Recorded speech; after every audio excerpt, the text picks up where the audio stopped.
नामापि ते च मधुरं मधुरं स्वरूपं कर्मापि ते च मधुरं मधुरा स्मृतिश्च बुद्धिं प्रबोधय प्रभो मधुबोधशक्तिं विद्यां प्रयच्छ परमां परिभावयामि। नारायणाखिल गुरो भगवन् नमस्ते। नारायणाखिल गुरो भगवन् नमस्ते। नारायणाखिल गुरो भगवन् नमस्ते। हर हर महादेव। कौन सा पृष्ठ? नीचे से ठीक है।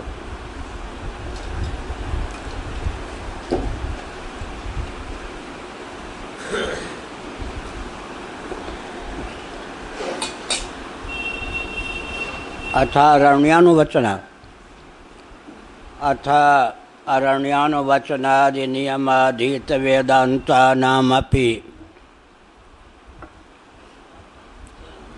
केषाञ्चिद् विद्यानुपलम्भात् कुतो यथोक्ताक्षरेभ्यः तदुत्पत्तिः इत्यत आह बृहत्वात् इति।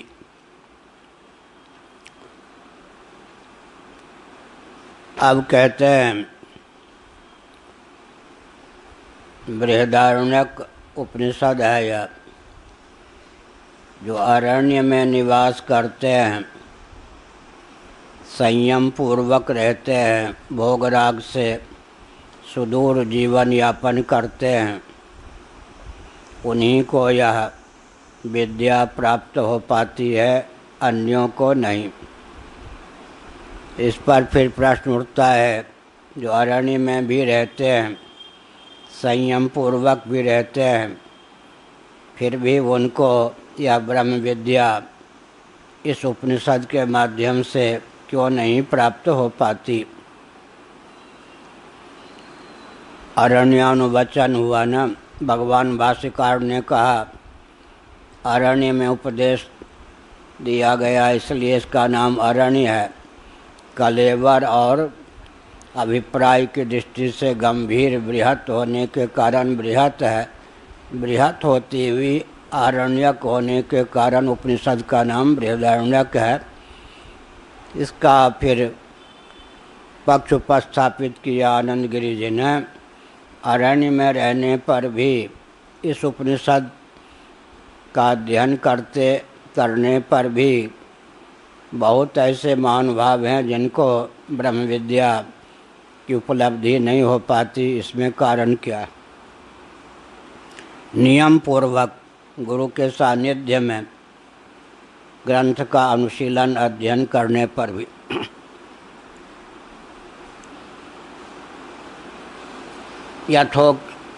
यथोक्ताक्षरेभ्यः तदुत्पत्ति इत्यतः कथम न। अक्षर समुदाय का नाम ही वाक्य है, वाक्यों का समुदाय या उपनिषद है। इसका मतलब उपनिषद का गुरु परंपरा से अध्ययन करने वाले भी कुछ ऐसे महान भाव होते हैं जिनको तत्व ज्ञान नहीं हो पाता। उसमें हेतु क्या है? बृहत्वात् कहा। भगवत्पाद शंकराचार्य महाभाग ने बताया कि बृहत है। बृहत का अर्थ क्या हुआ? अन्य उपनिषदों की अपेक्षा इसका परिमाण या कलेवर अधिक है, साथ ही साथ इसका भाव भी गंभीर है। बृहत है, आशय भी कोई सीमित नहीं है। इसलिए फिर मांडूक्य उपनिषद है, 12 मंत्र हैं कुल। आलम्बन की दृष्टि से केवल प्रणव है। प्रणवालंबन के द्वारा व्यक्ति को ब्रह्मात्म तत्व के एकत्व का विज्ञान हो सकता है, लेकिन यहाँ अनेकों प्रकार की प्रक्रिया का आलंबन लेकर ब्रह्मात्म तत्व के एकत्व का उपदेश दिया गया है। कोई एक ही प्रक्रिया का आलंबन इस उपनिषद में नहीं लिया गया। इन सब दृष्टियों से कलेवर में, परिमाण में यह बृहत है। आशय की दृष्टि से भी यह गंभीर और बृहत है। अतः इसके हृदयंगम करने के लिए बहुत तत्परता और पात्रता चाहिए।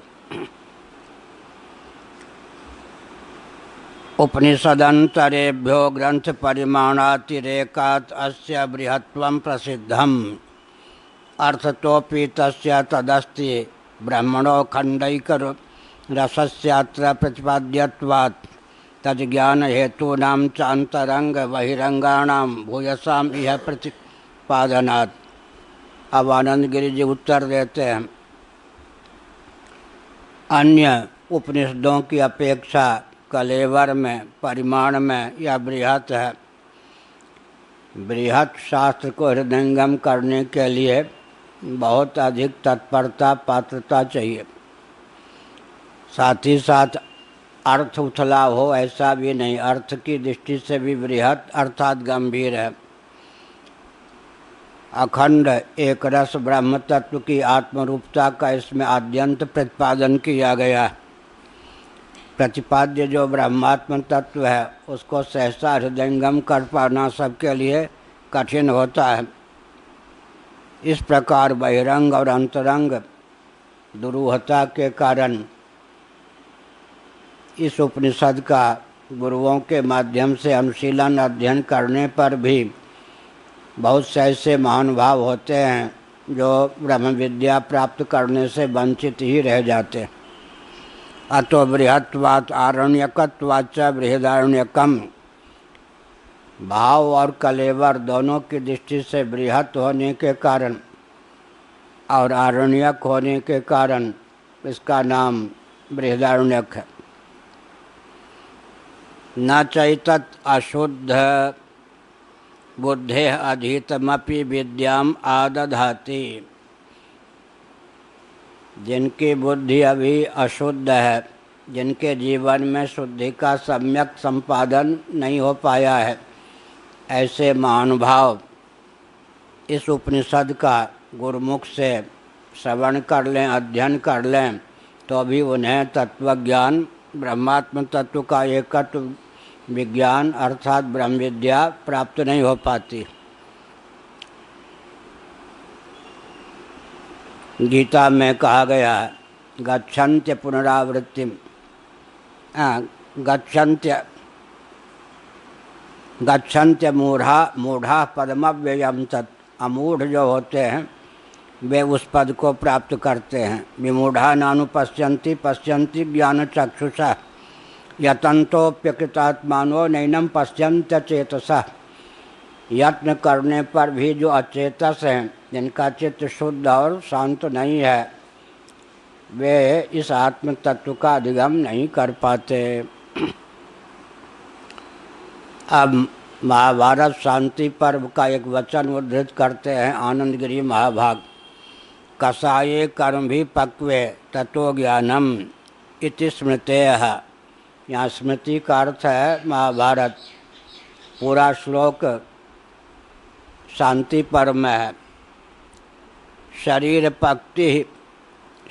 पक्ति कर्माणि ज्ञानम तु परमा गति, कसाये कर्म भी पक्वे रसज्ञाने च तिष्ठति।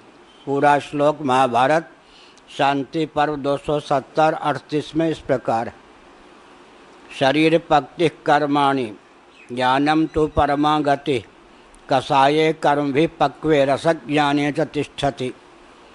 इस श्लोक का अर्थ क्या है? स्थूल और सूक्ष्म शरीर का शोधक कर्मयोग है। कर्माणि चित्त शुद्ध्यर्थम, शरीर पक्ति कर्माणि, ये जो कर्म है शास्त्र सम्मत, इनका विधिवत निष्काम भाव से भगवदर्थ समत्व बुद्धि पूर्वक अनुष्ठान किया जाए तो देहद्वय की शुद्धि होती है। साथ ही साथ श्रवण मनन निधिध्यासन के माध्यम से तत्वज्ञान होता है जो कि विमोक्षक है। ज्ञानम तो परमागति, कसाये कर्म भी पक्वे, निष्काम भाव से समनिष्ठित कर्मों के माध्यम से कसाय का अर्थ होता है राग द्वेष, कसैलापन। वो जब परिपक्व हो जाते हैं, मार्जन के उपयुक्त हो जाते हैं, जैसे आँख में आँख पक जाए ऑपरेशन का अनुकूल हो जाए। इसी प्रकार से कषाय माने राग द्वेषादि ये जब परिपक्व हो जाते हैं, मृदित कषाय जब साधक हो जाता है तब रसज्ञाने च तिष्ठति कहा गया। तब क्या होता है, योगी रसरूप ज्ञान में स्थित हो जाता है। तो यह महाभारत के शांति पर्व का श्लोक है। ज्ञानकाण्डस्य विशिष्टाधिकार्यादि वैशिष्ट्येऽपि कर्मकाण्डेन नियत पूर्वापर भावानुपत्तिलभ्यः संबंधो वक्तव्यः। अब कहते हैं क्योंकि शरीर पक्ति कर्माणि कहा गया महाभारत के श्लोक में, तो कर्म जो है ब्रह्म विद्या में आरात उपकारक भी नहीं है, दूर से भी कार्य साधने वाले नहीं हैं, ऐसा नहीं कह सकते। अतः कर्मकांड का भी विद्या की अभिव्यक्ति या उत्पत्ति में स्थान है। कर्म और ज्ञान का समुचित अनुष्ठान न होने पर भी, सहानुष्ठान न होने पर भी क्रम समुच्चय इनका बनता है, सह समुच्चय भले ही न बने। क्योंकि कर्म पुरुष तंत्र या कर्तृ तंत्र है, ज्ञान प्रमाण तंत्र या विषय वस्तु तंत्र है, तो दोनों का सह समुच्चय न होने पर भी क्रम समुच्चय हो सकता है। इसलिए कर्मकांड परक वचन भी व्यर्थ नहीं है। अतः कहा दोनों में संगति क्या सधेगी। ज्ञान के प्रति कर्म कौन सा उपकारक सिद्ध होंगे, तो बताया गया और बताएंगे भी। उपाय उपेय भाव है, ब्रह्म विद्या उपेय है, उसकी प्राप्ति के लिए अंतःकरण का शोधक कर्मयोग चाहिए, उपाय कोटि का है। वो भी श्रवण मनन निधिध्यासन के द्वार से तत्व ज्ञान होगा। सीधे कर्म के द्वारा तो चित्त की शुद्धि होगी और उपासना की प्रधानता से चित्त एकाग्र होगा। शुद्ध और शांत चित्त कर्मयोग और उपासना योग के द्वारा होगा। उपासना का अंतर्भाव कर्मयोग में कर लेंगे तो चित्त की शुद्धि कर्मयोग का फल है। यही कहा ज्ञान कांडस्य विशिष्टाधिकार्यादि वैशिष्ट्येऽपि, ज्ञान कांड में अधिकृत जो महान भाव साधक हैं वो विशिष्ट हैं, साधन चतुष्टय संपन्न हैं, श्रवण मनन निधिध्यासन परायण हैं। तद्बुद्धयः तदात्मानस्तन्निष्ठाः तत्परायणाः गच्छन्ति पुनरावृत्तिं ज्ञान निर्धूत कल्मषाः। यह सब कहा गया गीता में। इसी प्रकार से मच्चित्ता मद्गत प्राणाः बोधयन्तः परस्परं कथयन्तश्च मां नित्यं तुष्यन्ति च रमन्ति च, ये सब साधन हैं।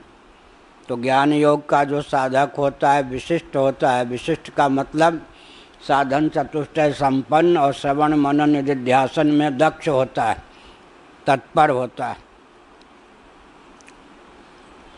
तथापि कर्मकांडेन नियत पूर्वापर भावानुपत्तिलभ्यः संबंधो वक्तव्यः।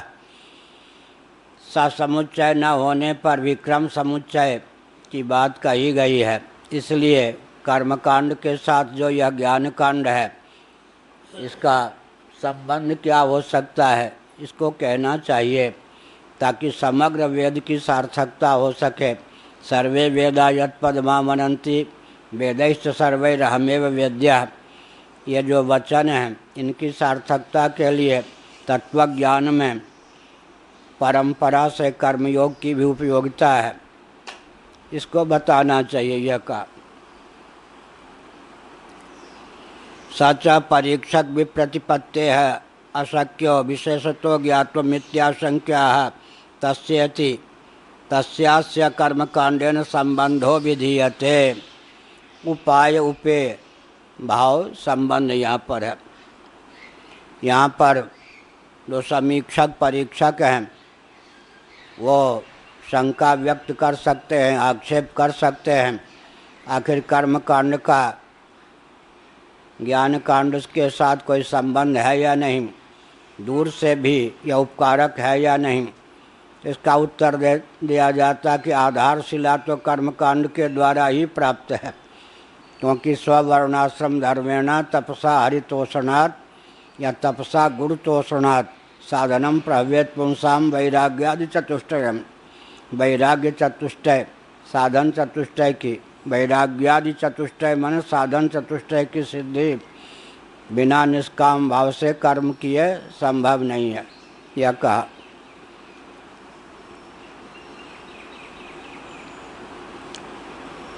तस्यति कहकर भाष्यकार भगवान ने यह कहा, प्रतिज्ञातम संबंधम प्रकटयितुम प्रसिद्ध प्रमाण भावानां वेदांतानां संबंध विधानावसरा भावा। तत्प्रामाण्यम प्रतिपाद्य पश्चात तेषां कर्मकांडेन संबंध विशेष वचनम उचितम इति मन्वानस तत्प्रामाण्यम साधयत सर्वोपि इति। अब कहा, पहले तो भाष्यकार भगवान ने निर्दिष्ट मानकर प्रत्याशक्तिर्विशिष्यते, यह जो पंचदशी का वचन है, इस ढंग से सामीप्य की दृष्टि से यह जो ब्रह्म विद्या है इसमें अनुबंध चतुष्टय का वर्णन किया। इसका अधिकारी कौन है, विषय कौन है, संबंध क्या है, प्रयोजन क्या है। अभिप्राय यह है कि पूर्व पक्ष यह कह सकता है, पहले यही बताना चाहिए था कि कर्मयोग से अंतःकरण की शुद्धि होती है और ज्ञान योग से मोक्ष प्राप्त होता है। इसको न बताकर पहले अनुबंध चतुष्टय क्यों बताया? इसलिए बताया कि यहाँ उपनिषद प्रारंभ है, जो कर्मों में विनियुक्त वचन न हो और विनियोजक वचन का भाव भी हो। ऐसे जो वेद के मंत्र होते हैं, वचन होते हैं, उनका नाम उपनिषद होता है। बहुत ऊंची बात है। ऋग्वेद का 10वां मंडल है, नासदी सूक्तम है, अपने यहाँ से प्रकाशित है। सायण भाष्य सहित उसकी बहुत बृहद व्याख्या भगवत कृपा से हमारे द्वारा हुई। नासदी सूक्तम में कुल 7 मंत्र हैं और पूरा विश्व, वैज्ञानिक जगत भी अनुसंधान करता रहता है। वैज्ञानिकों ने इस पर क्या भाव व्यक्त किया, इनके पास ग्रंथ भी है, लेकिन उसका नाम उपनिषद नहीं है। बहुत विचित्र बात। उसमें सृष्टि की संरचना के पूर्व की स्थिति का वर्णन है। बहुत महत्वपूर्ण 7वां श्लोक है, लेकिन उससे पहले श्रुति ने उन मंत्रों को कर्मों में विनियुक्त मान लिया। इसलिए उनका नाम उपनिषद नहीं है। ईशावास्यम आदि मंत्रों का नाम उपनिषद है, क्योंकि कर्मों में विनियोग नहीं है। तो वेदांत परक वचन भी कभी कभी कर्मों में वचन वलात् विनियुक्त होने के कारण उपनिषद नहीं हो पाते। माने ब्रह्म तत्व का, सृष्टि के मूल का प्रतिपादक वचन भी कर्मों में अगर विनियुक्त हो जाए तो उसका नाम उपनिषद नहीं होता। इसीलिए नासदी सूक्तम को उपनिषद नहीं कहते। यद्यपि महासर्ग के पूर्व महाप्रलय की दशा में किस प्रकार एकमात्र ब्रह्म तत्व स्थित था, इसका उसमें वर्णन है, और उसके बाद भी ब्रह्म तत्व के स्वरूप का निरूपण है। लेकिन श्रुति ने स्वयं ही कर्मों में उन मंत्रों को विनियुक्त माना है, अतः उनका नाम उपनिषद नहीं है। यहाँ बृहदारण्यक उपनिषद है। उपनिषद है तो पहले भगवान शंकराचार्य महाभाग ने अनुबंध चतुष्टय का वर्णन कर दिया, लेकिन अनुबंध चतुष्टय के वर्णन के बाद यह तो बताना चाहिए कि वेदोक्त जो कर्मकांड हैं, ज्ञान कांड में उनका कुछ उपयोग होता है या नहीं, ज्ञान कांड तक पहुंचाने में उनकी कोई सहभागिता है या नहीं। तो इसलिए बाद में इस तथ्य को प्रकाशित किया विवक्षावशात। उसी को आनंद गिरी जी प्रस्तुत कर रहे हैं।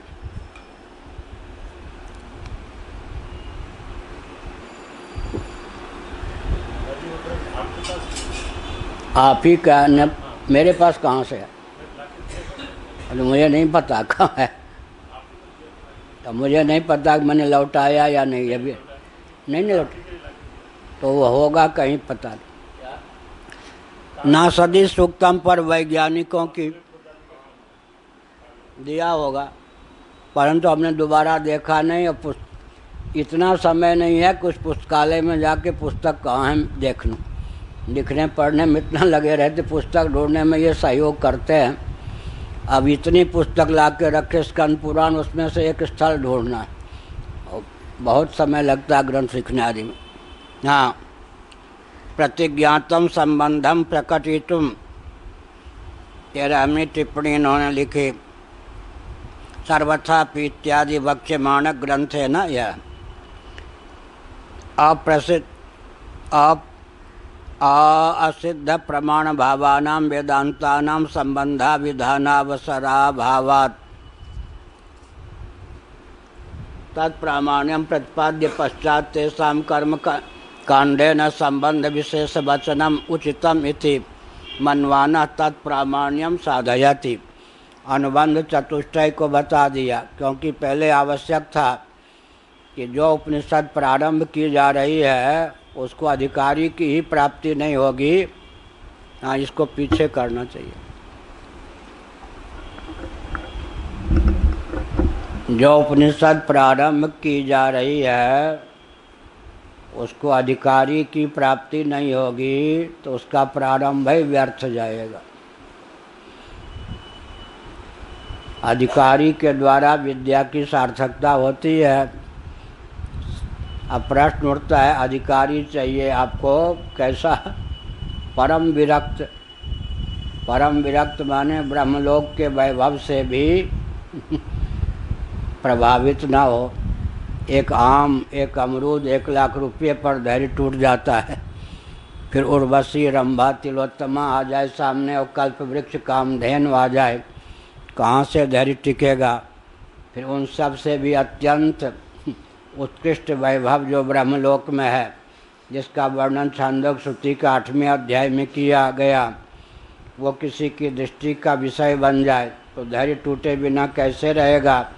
तो ब्रह्मलोक पर्यंत जो वैभव है या ब्रह्मा जी का जो पद है, उससे भी जो विरक्त होगा उसको यह ज्ञान पचेगा, वह इस ज्ञान में अधिकृत होगा या ज्ञान का अधिकारी होगा। इतना ऊंचा अधिकारी ही नहीं मिल सकेगा तो विद्या व्यर्थ जाएगी। इसका उत्तर दिया, ठीक है, करोड़ों व्यक्तियों में कोई एक ऐसा अधिकारी मिल सकता है। लभते पौर्वदैहिकम, पौर्वदेहिक या पौर्वदैहिक निष्ठा मिल सकती है, तो बाजार की चीज़ नहीं है। हीरे जवाहरात के ग्राहक गिने चुने होते हैं। ऐसे ही एक युग में अगर 3-4 अधिकारी भी मिल गए वेदांत के तो वेदांत सफल हो गया। अधिकारी दुर्लभ हैं तो विद्या भी तो दुर्लभ है ना। जितनी ऊंची विद्या है उसके लिए अधिकारी भी उतना ऊंचा चाहिए। तो सिद्ध कर दिया कि अनुबंध चतुष्टय यहाँ पर सार्थक। अधिकारी भी हैं, विषय भी है, प्रयोजन भी है, संबंध भी है। अब धैर्य बन गया कि हाँ, वेदांत निष्फल नहीं, अधिकारी इनको प्राप्त है। अब प्रश्न उठता है ना, आजकल सत्य तो रह गया ग्रंथों में, सत्य बोलने वाले प्राय नहीं रह गए, तो सत्य का लोप हो गया क्या? इसी प्रकार से ग्रंथों में विद्या रह गई, उसके अधिकारी नहीं रहेंगे तो विद्या का लोप हो जाएगा। विद्या व्यवहार में नहीं उतरेगी ना, कोई ब्रह्मनिष्ठ ही नहीं हो पाएंगे तो फिर क्या होगा? छांदोग्य उपनिषद में 50 ऐसी उपासनाएं हैं जिनको करने वाला एक व्यक्ति भी अब विश्व में नहीं है, क्योंकि श्रौत सम्मत उपासना का विलोप हो गया। साकार भगवान की प्रगल्भता, सगुण साकार भगवान की प्रगल्भता होने से आचार्यों ने क्या किया? श्रौत उपासना को सगुण साकार श्री रामकृष्ण आदि की उपासना में ढाल दिया, उसको समझना भी कठिन है। लेकिन अब धीरे धीरे भगवान राम कृष्ण आदि की उपासना भी विलुप्त होती जा रही है, केवल अत्यंत स्थूल रूप उपासना का रह गया है।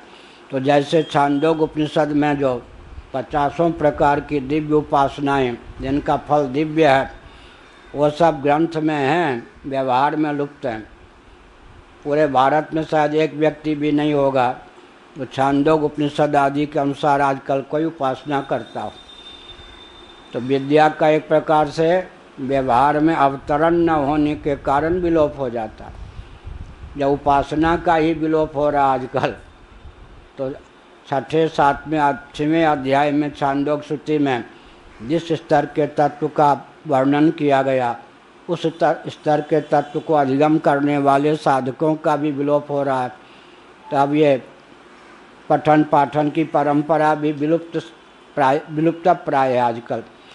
तो असंभावना के निवारण के लिए अनुबंध चतुष्टय का वर्णन कर दिया भाष्यकार भगवान ने। अब अपने स्थान पर प्रतिष्ठित हो गए। इस उपनिषद के प्रारंभ की आवश्यकता है, क्योंकि इसके अधिकारी का अभाव नहीं है। एक युग में 2-4 अधिकारी भी हो जाते हैं तो विद्या सार्थक हो जाती। अब गणित विद्या तो है, सभी कहाँ MSc होना चाहते हैं, तो गणित विद्या है, कोई ना कोई गणित के विद्यार्थी भी मिल जाते हैं। इसी प्रकार अब कर्मकांड से इसका संबंध क्या है, इसको बताते हैं। सर्वोपि इस पर कहा भाष्यकार भगवान ने, प्रत्यक्षानुमानाभ्याम इत्यागमातिरिक्त प्रमाणोपलक्षणार्थम। अब प्रश्न उठता है कि प्रत्यक्ष और अनुमान, ये जो 2 प्रमाण हैं, उपलक्षण विधा से बताया गया। कहा तो गया प्रत्यक्षानुमानाभ्याम, प्रत्यक्ष और अनुमान इन दोनों प्रमाणों के द्वारा। जो अधिगत नहीं है उसमें वेदों का प्रामाण्य चरितार्थ क्या है? प्रमाणांतर से अनधिगत अबाधित अर्थ का प्रतिपादक वेद होने के कारण उसका स्वतंत्र प्रामाण्य चरितार्थ है।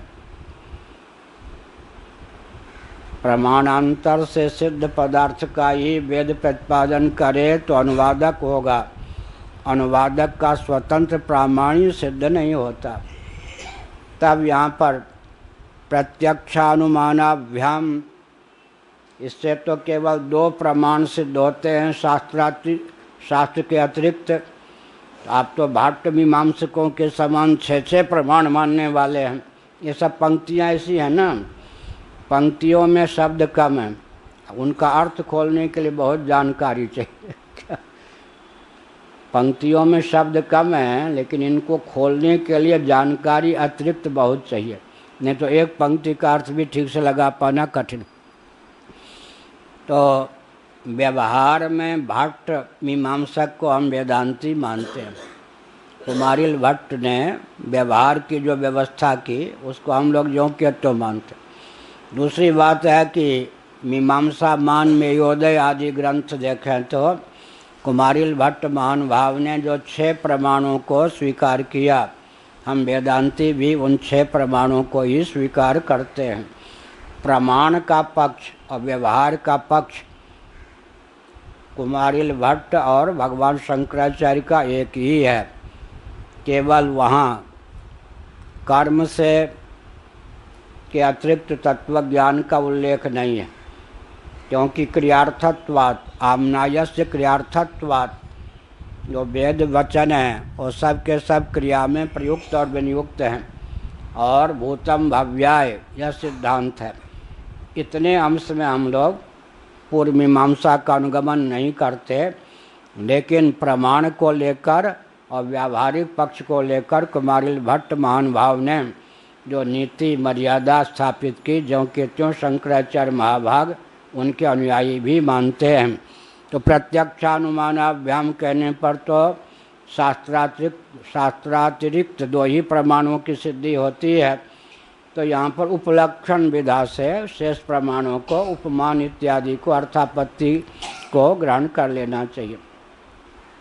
उपमानादि को जो बाकी रह गए कितने, एक तो शास्त्र हो ही गया, 2 प्रमाण का उल्लेख कर ही दिया तो 3 हो गए, बाकी 3 को उपलक्षण मान लेना चाहिए। किसका? प्रत्यक्षानुमान का। नहीं तो हम भी योगी बन जाएंगे। योगियों के यहाँ क्या है, प्रत्यक्ष, अनुमान और आगम 3 प्रमाण होते हैं, तो हम 6 प्रमाण को मानते हैं।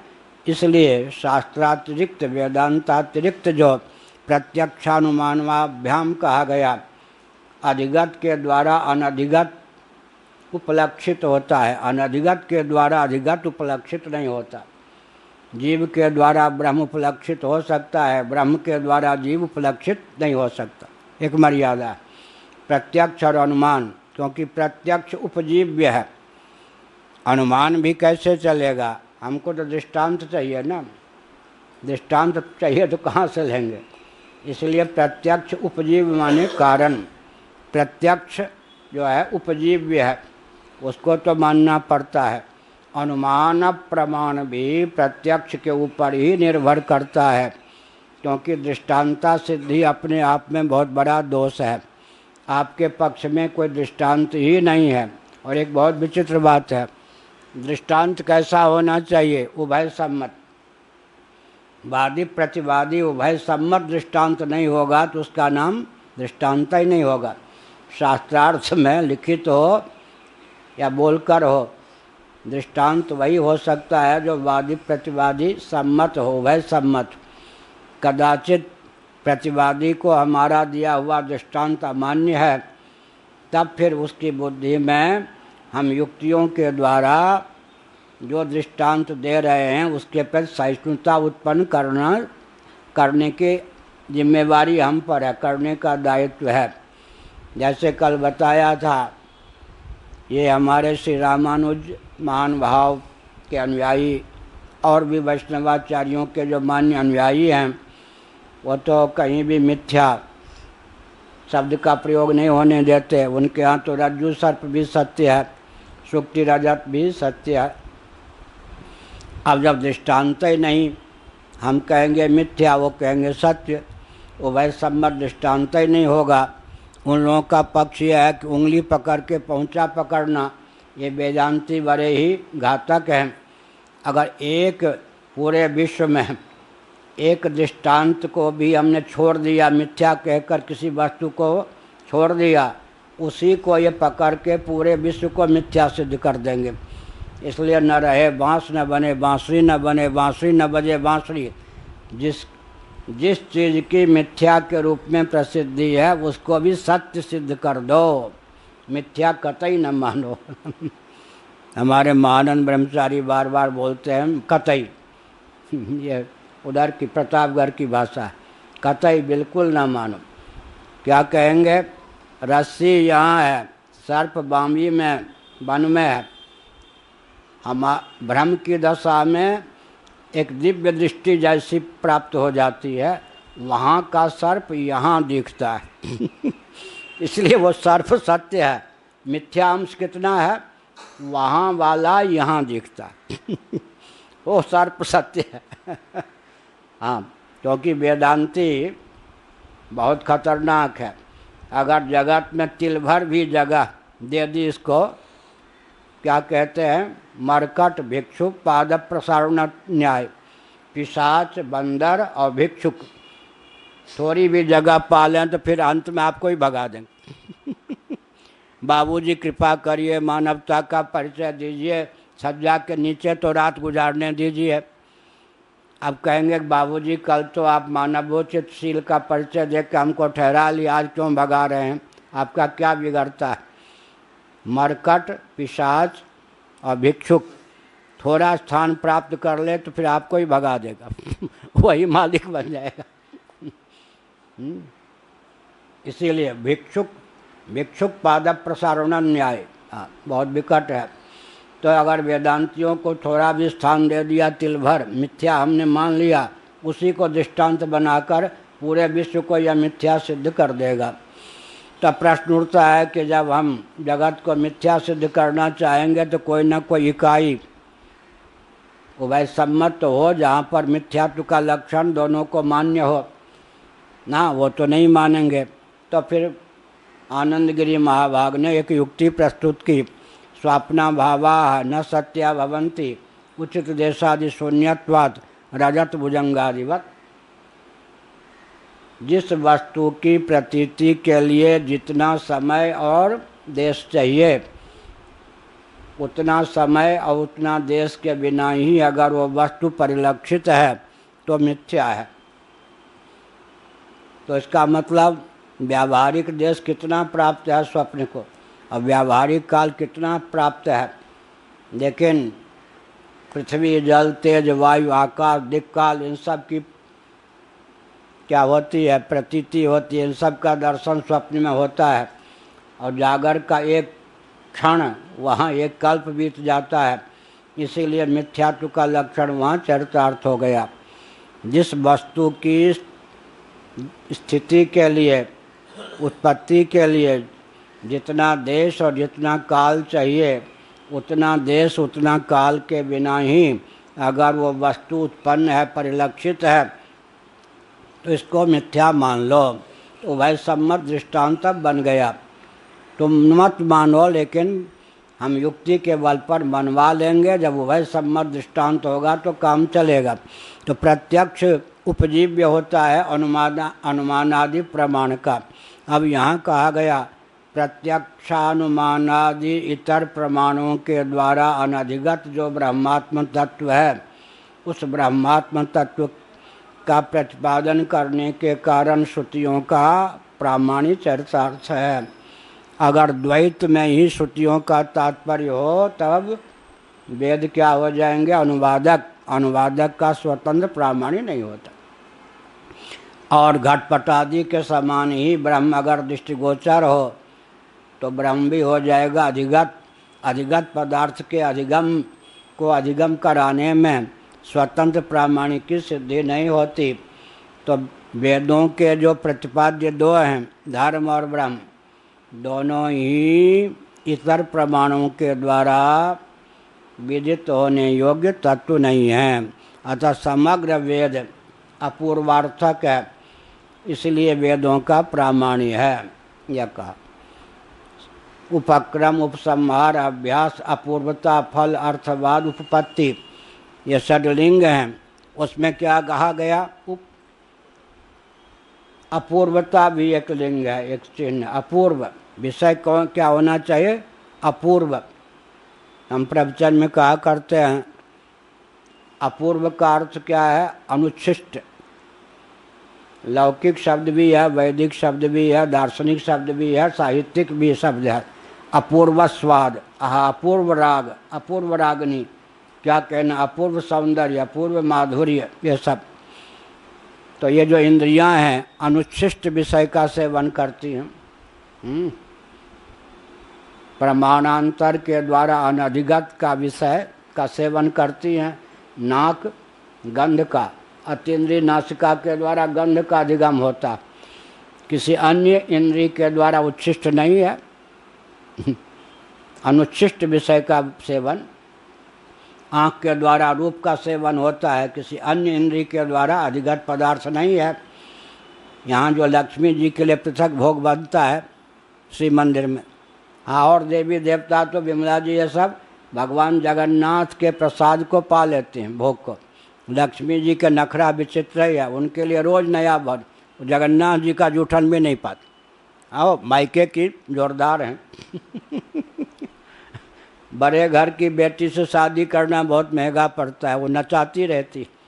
शुक्राचार्य की बेटी से जिसने शादी की उसकी कचुमर निकल गई।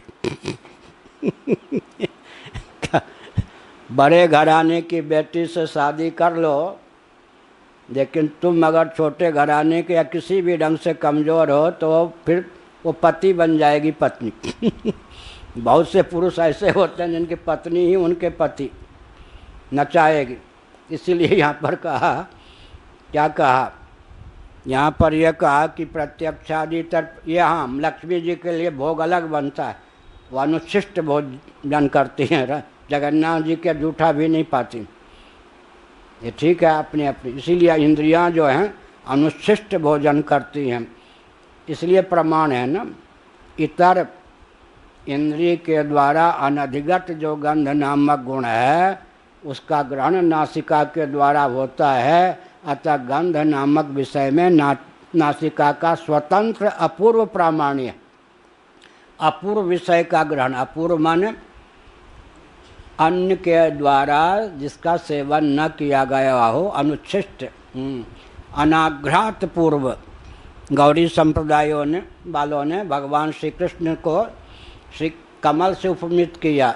यशोदा ने एक ऐसा कमल को जन्म दिया जो अनाघ्रात पंकज, कमल माने पंख, अनाघ्रात, योगींद्र मुनीन्द्र के मन रूपी मिलिंदों ने भी जिसका कभी आघ्राण न किया हो, अनाघ्रात अनुच्छिष्ट कमल को। तो गौड़ी संप्रदाय वाले कहते हैं कि कृष्णस्तु भगवान स्वयं, रामादि भगवान के अवतार हैं, उनसे पृथक हैं, स्वयं भगवान हैं, इसीलिए ये अभूतपूर्व हैं, अनाघ्रात पंकज। हमारे पूज्य गुरुदेव ने कहा कि ऐसी बात नहीं है, राम भी भगवान ही हैं। वल्लभाचार्य जी ने भी लिखा क्या, रामोपि, रामो विग्रहवान धर्म, वहाँ भी है। और स्वयं प्रभु, स्वयं शब्द का प्रयोग वाल्मीकि जी ने किया है राम जी के लिए, और यहाँ है कृष्णस्तु भगवान स्वयं। और पंचदशी कार ने कूटस्थ के लिए स्वयं शब्द का प्रयोग किया है। तो हमारे पूज्य गुरुदेव ने कहा कि वस्तु स्थिति क्या है, वस्तु स्थिति यह है कि प्रत्यभिज्ञा का विषय भगवान का स्वरूप नहीं होता। घटपट आदि जो परिवर्तनशील पदार्थ हैं वो प्रत्यभिज्ञा का विषय क्यों नहीं हो सकते, क्योंकि खंडन खंड खाद्य का हमने अध्ययन पूर्वाचार्य महाभाग से किया है। खंडन खंड खाद्य में प्रत्यभिज्ञा को प्रमाण रूप नहीं माना गया, भ्रम है प्रत्यभिज्ञा। तो जो परिवर्तनशील पदार्थ हैं वो तो दूसरे क्षण में परिवर्तित हो जाते हैं। दीप की शिखा है, जलधारा है, जो भी सावयव पदार्थ हैं क्षणिक भले ही ना हों लेकिन परिवर्तनशील हैं, तो प्रतिक्षण उनमें परिवर्तन तो होता है, प्रतिक्षण परिवर्तन होता है। प्रतिविज्ञा कब होगी, समग्र अनुभूति के बाद उसका संस्कार पड़ेगा, फिर उसी पदार्थ की पुनः अनुभूति होगी, फिर दोनों में स्मृति और अनुभूति में तालमेल बैठाएंगे, तब कहेंगे स्वयं देवदत्ता है। क्या स्वयं देवदत्ता है। अब यहाँ जब घटपटादि क्षणिक पदार्थ हैं तब फिर प्रतिविज्ञा कैसे होगी, उनका समग्र अनुभव हो, फिर स्मरण हो, फिर कालांतर में वही पदार्थ फिर परिलक्षित हों। इसलिए जो परिवर्तनशील पदार्थ हैं वहाँ पर प्रतिविज्ञा मिथ्या है। भगवान श्री कृष्ण ने एकादश स्कंद में दिया उदाहरण, या वही जलधारा है। एक दिन पहले यमुना जी में जहाँ स्नान किया था, आप कहते यह वही जलधारा, वो तो पता नहीं कहाँ गई। यह वही दीप शिखा है जिसे मैंने एक क्षण पहले देखा था, यह वही पुमान है। मनुष्य भी प्रतिक्षण परिवर्तन होता है या नहीं शरीर में, तो परिवर्तनशील जो पदार्थ हैं उनमें प्रतिविज्ञा आँख मूंद कर मान लेते हैं, वास्तव में भ्रमात्मक।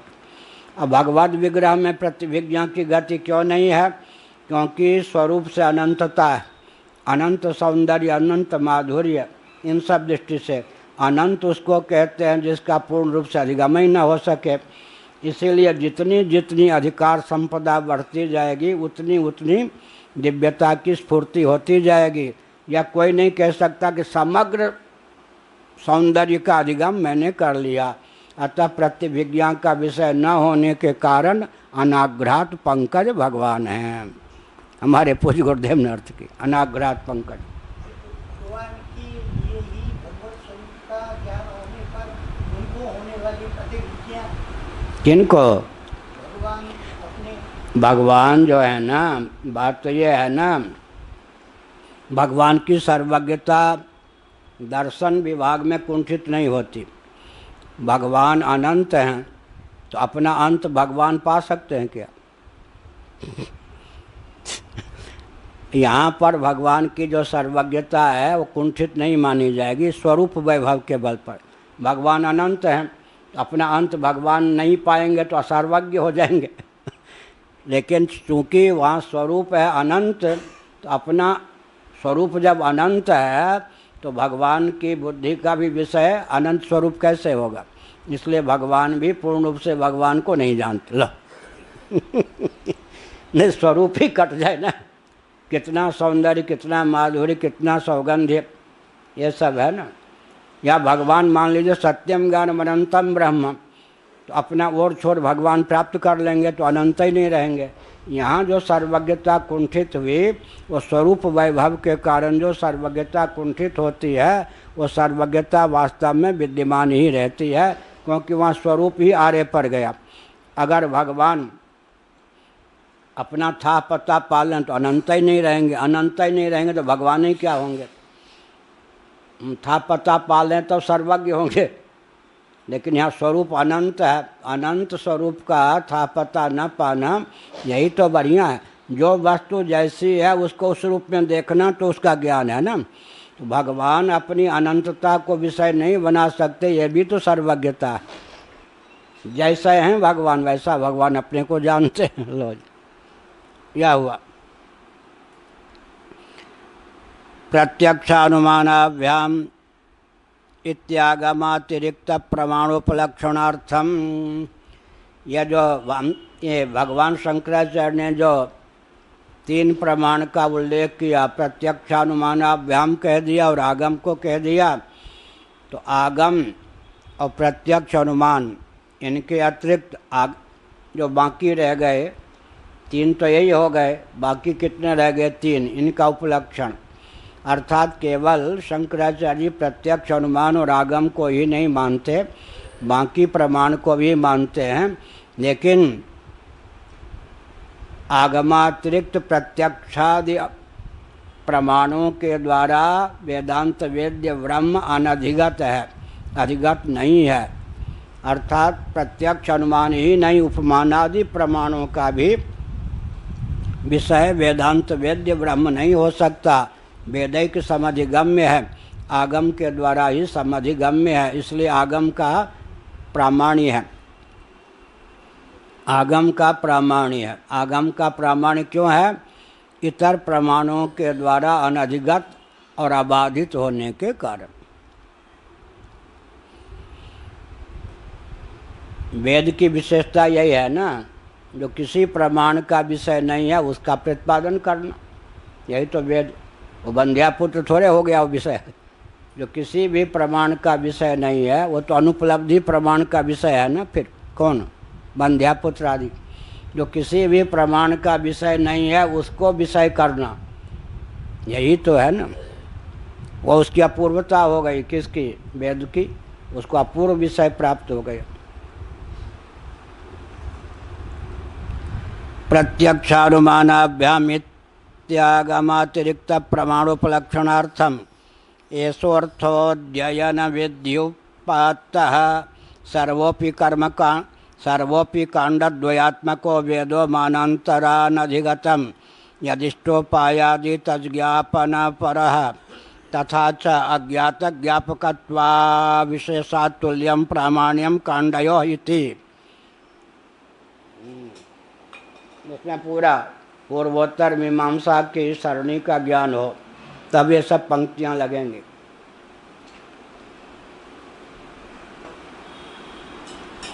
अब हुआ कि वेद के द्वारा अपूर्व विषय का ही प्रतिपादन होता है, तो वेद तो कर्मकांड भी है ना, तो कर्मकांड का विषय भी प्रत्यक्षादि इतर प्रमाणों के द्वारा अनधिगत ही होना चाहिए एक। और ज्ञान कांड का विषय जो ब्रह्मात्म तत्व है वह तो प्रत्यक्षादितर प्रमाणों के द्वारा अनधिगत होना ही चाहिए। कर्मकांड का जो विषय है वो भला कैसे प्रत्यक्षादितर प्रमाणों के द्वारा अनधिगत है, इसको भी बताने की आवश्यकता है। यह कहा एषोऽर्थो अध्ययन विद्युपात्तः स्वाध्यायोध्येतव्यः। स्वाध्याय का अर्थ होता है अपनी शाखा के वेद। स्वाध्याय शब्द पारिभाषिक, स्व अध्याय, अपनी शाखा के वेद का नाम है स्वाध्याय। अध्येतव्य नहीं तो फिर पुनरुक्ति हो जाएगी ना। ग्रंथ का अध्ययन अगर कहेंगे तो अध्येतव्य से पुनरुक्ति की प्राप्ति होगी। स्वाध्यायोध्येतव्य का अर्थ है अपनी शाखा के वेद का अध्ययन द्विजाति करें। समग्र वेद उनके लिए क्या हो गया? अध्ययन का विषय बन गया। समग्र वेद का अध्ययन उनका दायित्व हो गया, तब ब्राह्मणत्व द्विजत्व की रक्षा हो सकेगी। अब प्रश्न उठता, जब समग्र वेद कह दिया तो वेद का शिरोभाग वेदांत भी, उसमें उपनिषद भी आ गया, तो उपनिषद का भी अध्ययन करना चाहिए। अब कोई यजुर्वेद का अध्ययन करेगा तो उसके 40वें अध्याय ईशावास्योपनिषद का अध्ययन हो ही जाएगा। तो 1180, 1135, 1131 वेद की शाखाओं का वर्णन है। महाभाष्यकार व्याकरण, महाभाष्यकार महाभाग ने 1131 शाखाओं का वर्णन किया है, लेकिन हमने शीतोपनिषद 1, मुक्तिकोपनिषद 2 और सूत संहिता 3, तीनों के वचनों को उद्धृत करके वेद की अतिरिक्त शाखा का भी वर्णन किया है। 1180 शाखा तक का शास्त्रों में वर्णन है। 1131 शाखा का भी वर्णन है, और शीतोपनिषद है, सूत संहिता है और मुक्तिकोपनिषद है। तो मुक्तिकोपनिषद में कहा गया है कि वेद की जितनी शाखाएं हैं उतनी उपनिषदें हैं, एक एक शाखा की एक एक उपनिषद। तो स्वाध्यायोध्येतव्य इस दृष्टि से अपनी शाखा के वेद का अध्ययन प्राप्त होगा। तो उस अध्ययन में कर्मकांड भी आ गया और ज्ञान कांड भी आ गया। अपनी शाखा की उपनिषद भी तो आ गई ना। उपनिषद माने ज्ञान कांड। तो समग्र वेद स्वाध्याय विधि के अंतर्गत है। समग्र वेद अध्ययन विद्युपात्त सर्वोपि कर्मकांडद्वयात्मको वेद, सर्वोपि कांडद्वयात्मको वेद मानांतरानधिगतम। मानांतर माने प्रत्यक्षादि इतर प्रमाणों के द्वारा अनधिगत विषय के प्रतिपादक हैं। कर्मकांड भी, धर्म का प्रतिपादन, धर्म भी वेदैक समधिगम्य है। क्या? धर्म वेदैक समधिगम्य है। और धर्म के लिए जो कर्ता चाहिए वो भी वेदैक समधिगम्य है। और ज्ञान कांड में जो वेद्य ब्रह्म चाहिए वो भी वेदैक समधिगम्य है। और साथ ही साथ ये भी समझना चाहिए, स्वर्ग कामो यजेत अग्निहोत्रम जुह्यात् स्वर्ग कामः। स्वर्ग और याग में साध्य साधन भाव का निर्णय प्रत्यक्षादि प्रमाण के द्वारा होगा क्या? याग का फल स्वर्ग होगा, लेबोरेटरी में पता लगेगा, ये आँखों से दिखेंगे। साध्य साधन भाव जो यहाँ पर है वो क्या प्रत्यक्षादि प्रमाण के द्वारा अधिगत होगा? नहीं। स्वर्ग कामो यजेत, और क्या है? स्वाध्यायोध्य, हाँ, ये है अग्निहोत्रम जुह्यात् स्वर्ग काम। अब अग्निहोत्र का फल स्वर्ग है, ये लेबोरेटरी में समझेंगे। प्रत्यक्षादि इतर प्रमाण की गति है क्या? ऐसा करने पर यह फल होगा। ये जो वेदों में बताया गया, याग करोगे तो कालांतर में स्वर्ग की प्राप्ति होगी, अग्निहोत्र का फल स्वर्ग होगा, कारीरी याग का फल वर्षा होगी, पुत्रेष्टि याग का फल पुत्र रत्न की प्राप्ति होगी। इसमें तो साध्य साधन भाव हमको वेद ही बताएंगे। प्रत्यक्षादि प्रमाण के द्वारा साध्य साधन भाव का ज्ञान ही नहीं होगा। एक बात। दूसरी बात है कि देहांतर से संबद्ध आत्मा को नहीं मानेंगे तो वेदोक्त कर्मकांड का आचरण कैसे होगा? वेदोक्त कर्मकांड में प्रीति प्रवृत्ति किसकी होगी? जो देहांतर से संबद्ध आत्मा का अस्तित्व मानेगा, देह के नाश से आत्मा का नाश नहीं होता या जीव का नाश नहीं होता, और देह के भेद से जीव में भेद की प्राप्ति नहीं होती। इन दो तथ्यों में जिसकी आस्था है वही तो वेदोक्त कर्मकांड का अनुष्ठान कर सकेगा। उसी की प्रीति प्रवृत्ति वेदोक्त साधन में होगी, कर्म में होगी। अगर देह के नाश से ही जीव का नाश हो जाता है, चार्वाक सिद्धांत, लोकायतिक सिद्धांत, स्वभाववादियों का सिद्धांत मानेंगे तो क्या होगा? अकृताभ्यागम कृत विप्रणाश नामक दो दोषों की प्राप्ति होगी।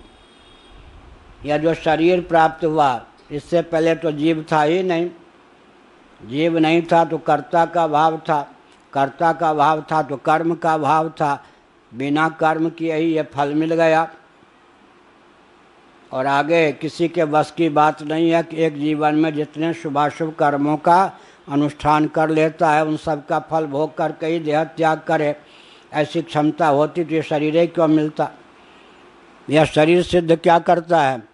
किसी भी व्यक्ति में यह क्षमता नहीं है कि एक व्यक्ति अपने जीवन में जितने शुभाशुभ कर्मों को कर लेता है उनका फलोपभोग करने के बाद ही देह त्याग कर सके। तो अतिरिक्त जो कर्म है, चेतना विशिष्ट शरीर को आत्मा मानने पर, चेतना का विलोप होने पर, शरीर का सब होने पर बिना फल दिए ही नष्ट हो जाएंगे।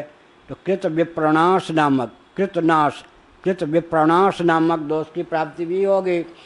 इन दोनों दोषों को दूर करने के लिए देहांतर से संबद्ध जीव तत्व को मानना पड़ेगा। वो जो देहांतर से संबद्ध जीव तत्व को मानना पड़ेगा वो वेदिक समधिगम्य होगा। कर्ता की सिद्धि भी वेद के द्वारा ही होती है। स्थिर कर्ता माने शरीर के नष्ट हो जाने पर भी जीव रहेगा, तब तो स्वर्ग भोगेगा, नरक भोगेगा, या आगे शरीर में अगले शरीर में कर्म कर सकेगा। तो स्थिर कर्ता की उपलब्धि, देहांतर से संबद्ध कर्ता की समुपलब्धि के लिए भी हमको क्या वेद, आगम या आगमोक्त या आगमिक तर्क, आगम या आगमिक तर्क का आलम्बन लेना पड़ेगा। शास्त्र और शास्त्र सम्मत युक्ति का आलम्बन लेना पड़ेगा। क्योंकि मंतव्य से हम लोग मनन या युक्ति का निषेध नहीं करते। श्रोतव्य के साथ साथ मंतव्य से सिद्ध होता है कि आगमिक तर्क या युक्ति हम मानते हैं। तो यह हुआ। अब क्या हो गया? हमारा कर्मकांड भी अपूर्व हो गया। क्योंकि कर्मकांड में अमुक से अमुक की प्राप्ति होगी, अमुक कर्म का फल यह होगा। तो साध्य साधन भाव का निर्धारण जो होगा वो प्रत्यक्षादि प्रमाणों के द्वारा नहीं होगा। दूसरी बात है कि देह से देहांतर से संबद्ध जो कर्ता का आकलन होगा वो किसके द्वारा होगा? वेद और वेद सम्मत युक्तियों के द्वारा होगा।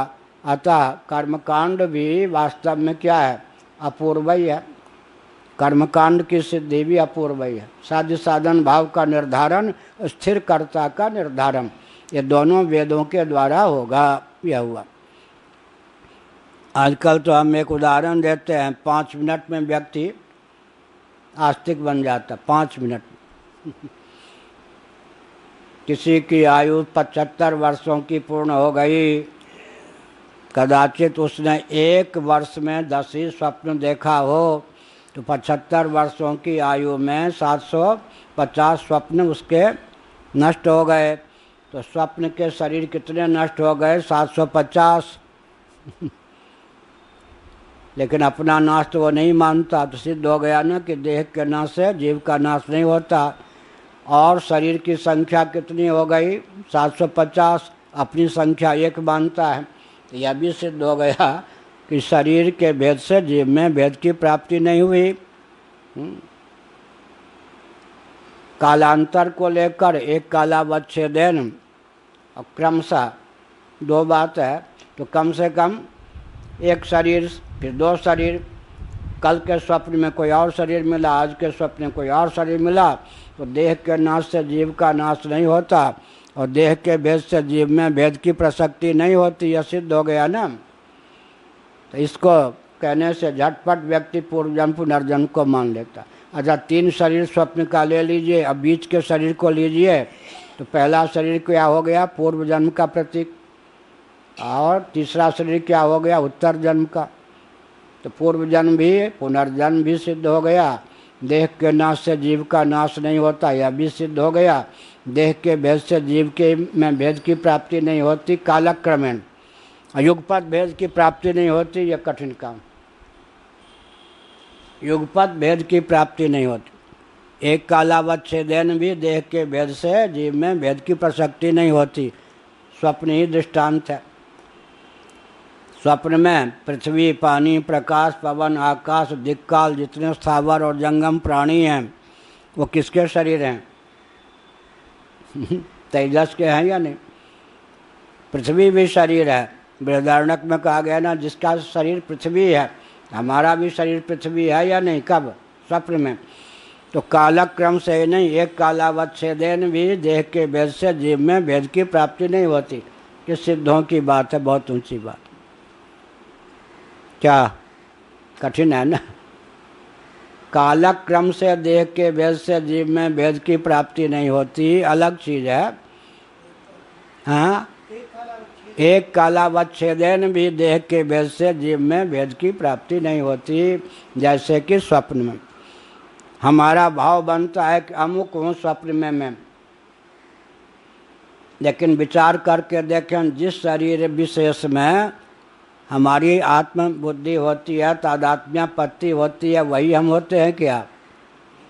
क्योंकि स्वप्न की मीमांसा क्या है? कर्मेंद्रियां सो जाएं, ज्ञानेंद्रियां सो जाएं, और मन अर्धनिद्रित, मन माने अंतःकरण, अंतःकरण अर्धनिद्रित हो जाए। आत्म चैतन्य से अधिष्ठित अर्धनिद्रित मन निद्रा दोष और वासना की प्रगल्भता से ग्राह्य ग्राहक भाव के रूप में परिणत हो जाए, यही स्वप्न की मीमांसा है। कहाँ से बोल रहे? छांदोग्य उपनिषद 8वां अध्याय शंकर वास। और कहाँ से बोल रहे? महाभारत शांति पर्व। और कहाँ से बोल रहे? चरक संहिता आयुर्वेद का ग्रंथ। 3 को मिला कर के फिर एक वाक्य बनाया गया। एक जगह नहीं, मांडुक्य उपनिषद पढ़ने पर कर्मेंद्रियां ज्ञानेंद्रियां सो जाती हैं स्वप्न में, यह सिद्ध करना बहुत कठिन। इसीलिए ये सब छांदोग्य उपनिषद शंकर भाष्य, बृहदारण्यक उपनिषद शंकर भाष्य, आयुर्वेद का ग्रंथ चरक संहिता और महाभारत में शांति पर्व, इन सब को मिलाकर एक वाक्य बना। कर्मेंद्रियों के सो जाने पर, ज्ञानेंद्रियों के सो जाने पर, अंतःकरण के अर्धनिद्रित हो जाने पर, आत्म चैतन्य से अधिष्ठित वह अंतःकरण निद्रा दोष और वासना की प्रगल्भता से जब स्वयं ही ग्राह्य ग्राहक भाव के रूप में परिणत हो जाए, तब उसका नाम स्वप्न होता है। सधी स्वप्नो भूत्वा। वहाँ बुद्धि अत्रायम पुरुषः स्वयं ज्योतिर्भवति, अर्थात बुद्धि भी बुद्ध करण के रूप में शेष नहीं रहती। करण भी प्रातिभाषिक है। बुद्धि माने अंतःकरण भी स्वप्न प्रपंच के रूप में ग्राह्य ग्राहक भाव के रूप में परिणत हो जाती है। बुद्धि भी तब क्या है? अधिदैव से भी प्रकाशित स्वप्न नहीं होता, आत्म चैतन्य से ही प्रकाशित होता है। इसलिए स्वप्न की पूरी मीमांसा क्या हुई? आत्म चैतन्य से अधिष्ठित अर्धनिर्दित अंतःकरण कर्मेंद्रियों और ज्ञानेंद्रियों के सो जाने पर निद्रा दोष और वासना की प्रगल्भता के वशीभूत होकर जब ग्राह्य ग्राहक भाव के रूप में परिणत होता है, तब स्वप्नावस्था होती है। तो एक कालावच्छेदेन भी स्वप्न में हमको सब शरीर प्राप्त हो जाते हैं।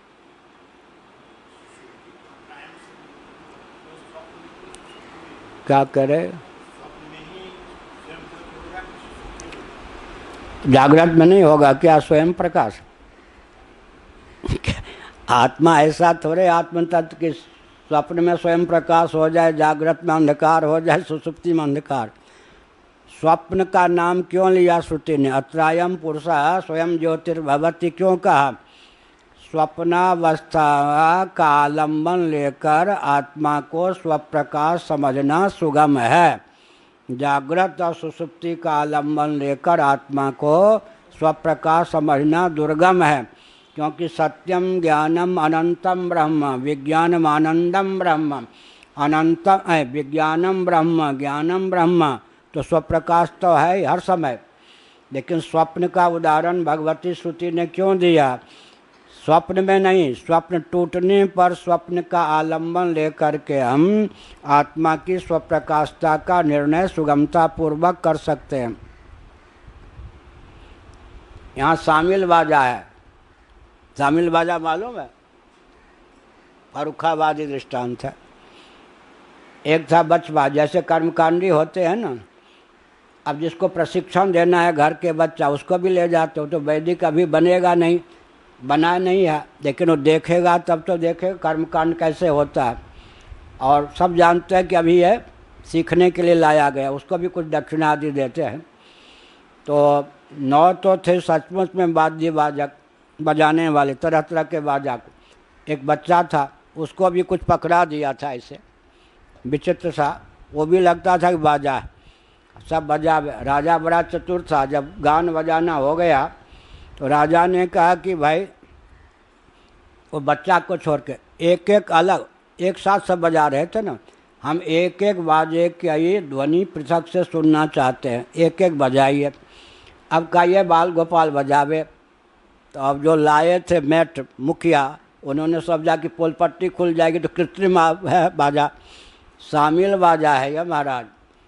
शामिल बाजा माने 9 के बजने के साथ ही इसका स्वर आता है। हाँ हाँ समझ गया उसका नाम है शामिल बाजा, ठीक है। शामिल बाजा माने इस समय अधिभूत भी है जागर में, अध्यात्म भी है, अधिदैव भी है, जीव भी है, आत्मा भी है, ब्रह्म भी है। तो पता नहीं किसके द्वारा प्रकाशित है, आत्मा ही स्वप्रकाश है, क्या पता, क्या पता नेत्र स्वप्रकाश हो, क्या पता नेत्र का अनुग्राहक सूर्य प्रकाश हो। तो अभी कह नहीं सकते शामिल बाजा, क्या शामिल बाजा है भाई। और सुषुप्ति में स्वप्रकाश आत्म तत्व है, इसको मानेंगे ही नहीं कौन? नैयायिक वैशेषिक। नैयायिक वैशेषिकों का जो आत्म तत्व है, सुषुप्ति में ज्ञान शून्य होता है या नहीं? आत्म मन संयोग से जो ज्ञान प्राप्त होता है, प्रारब्ध निमित्तक आत्म मन संयोग है, प्रारब्ध टूट गया, थोड़ी समय के लिए शांत हो गया, ग्राह्य ग्राहक भाव को दिखाने वाला प्रारब्ध, पूरा प्रारब्ध टूट जाए तो मर ही जाए आदमी। ग्राह्य ग्राहक भाव को दिखाने वाला प्रारब्ध शिथिल पड़ गया, तो प्रारब्ध निमित्तक आत्म मन संयोग भी कट गया। तो आत्मा तो उनके यहाँ क्या हुआ? अपने आप में तो जड़ है, आत्म तत्व अचित है ना उनके यहाँ। सत्ता सामान्य के योग से सत, ज्ञान नामक विशेष गुण के योग से चित्त, सुख नामक विशेष गुण के योग से आत्म तत्व नैयायिकों का आनंद है। स्वतः न सत्य है, न स्वतः चित्त है, न स्वतः आनंद है। मैंने एक वाक्य बोला ना, अब इसको समझने के लिए 2-4 वर्ष न्याय का अध्ययन करना पड़ेगा। सत्ता सामान्य के योग से आत्मा सत, ज्ञान नामक गुण विशेष के योग से चित्त, आनंद नामक सुख विशेष गुण विशेष के योग से आनंद, स्वतः न सत, न स्वतः चित्त, न स्वतः आनंद, ये हुआ। तो सुषुप्ति को लेकर वो कहेंगे ज्ञानाभाव है। सुषुप्ति में नैयायिकों के यहाँ ज्ञानाभाव है। आत्मा को स्वप्रकाश कैसे सिद्ध करेंगे? इसीलिए बीच की जो अवस्था है स्वप्नावस्था, उसको लेकर के हम आत्मा की स्वप्रकाशता को समझ सकते हैं। इसका अर्थ ये नहीं कि स्वप्नावस्था में आत्मा स्वप्रकाश है, जागृत और स्वप्न में आत्म तत्व स्वप्रकाश नहीं है। समझने के लिए, दृष्टांत देने के लिए, स्वप्नावस्था में नहीं, स्वप्नावस्था का आलम्बन लेकर हम आत्मा की स्वप्रकाशता का निर्णय कुछ सुगमता पूर्वक कर सकते, कुछ, क्योंकि वहाँ भी स्वप्नावस्था का चित्रण करें, वहाँ भी भ्रम हो सकता है। तो कैसे करेंगे? कैसे करेंगे? शरीर का तो भान होता नहीं, कर्मेंद्रियाँ ज्ञानेंद्रियाँ सो जाती हैं, जो सो गई वो स्वप्रकाश कैसे? उनकी तो गति ही नहीं है। अब रह गया कि अंतःकरण की गति है। तो अंतःकरण क्या हो गया? सधी स्वप्नो भूत्वा। इस बृहदारण्यक उपनिषद के अनुसार वो तो दृश्य के रूप में परिणत हो गया, भाष्य हो गया। अब बचा, अब जब करण ही भाष्य हो गया तो करण के अनुग्रह का अधिदैव झक मारते रहे, वो रह ही नहीं गए, तो फिर कौन रह गया? यह आत्मा ही वहाँ स्वप्रकाश रहता है। अंत में फिर क्या विचार है? माध्यम के माध्यम के माध्यम के माध्यम का माध्यम बनाते जाइए।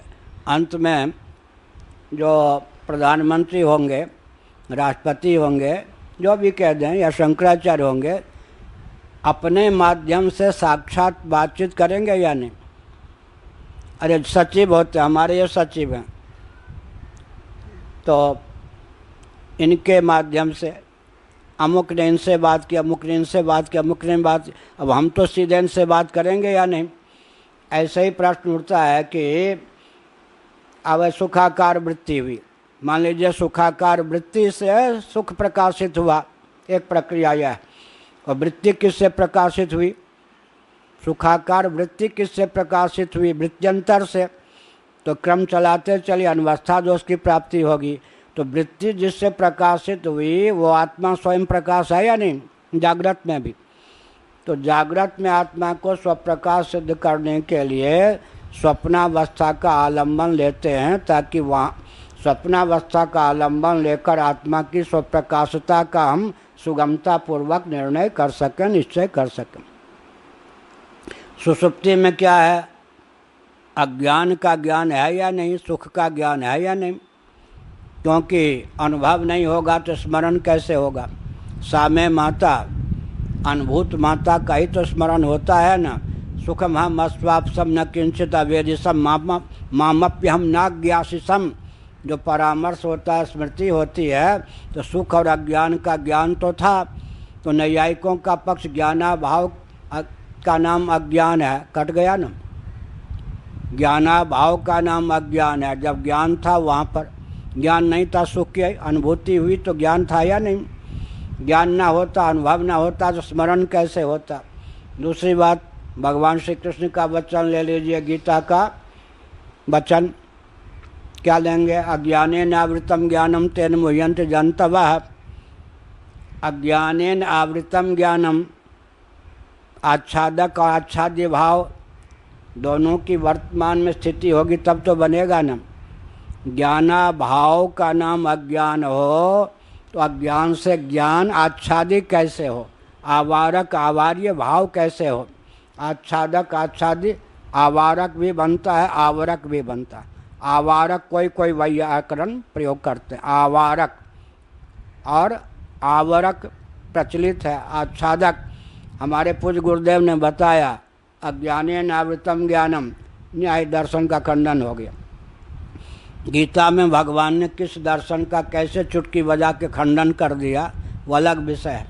अगर ज्ञानाभाव का नाम अज्ञान हो तो अपने अभाव से कोई भाव आच्छादित कैसे होगा?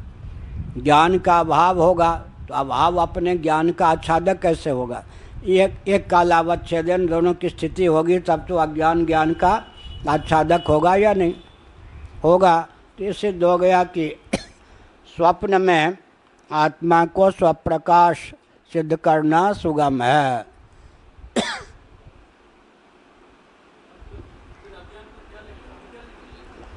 अज्ञान को अविद्या कहते हैं।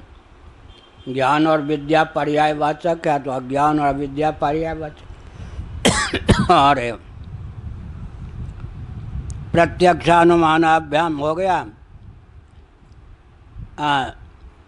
इत्यागमातिरिक्त प्रमाणोपलक्षणार्थम एषोर्थो अध्ययन विद्युपात्तः सर्वोपि कांडद्वयात्मको वेदो मानांतरान अधिगतम। मानांतर माने प्रत्यक्षादि प्रमाणों के द्वारा आगम प्रमाण के अतिरिक्त जितने प्रमाण हैं उनके द्वारा कर्मकांड परक वेद भी और ज्ञान कांड परक वेद भी, माने कर्मकांड परक वेद का विषय कर्म, ज्ञान कांड परक वेद का विषय ज्ञान, माने ब्रह्म तत्व का ज्ञान होगा ना। तो ब्रह्म भी और धर्म भी, कर्म माने धर्म, धर्म और ब्रह्म, शुभाशुभ कर्म, और यहाँ पर ब्रह्म दोनों ही अन्य प्रमाणों के द्वारा अनधिगत हैं। यह हुआ। साथ ही साथ धर्म की सिद्धि के लिए चाहिए कर्म की सिद्धि के लिए कर्ता। कर्ता के बिना कर्म की सिद्धि कैसे होगी? अब कर्ता कैसा चाहिए? देहांतर से संबद्ध।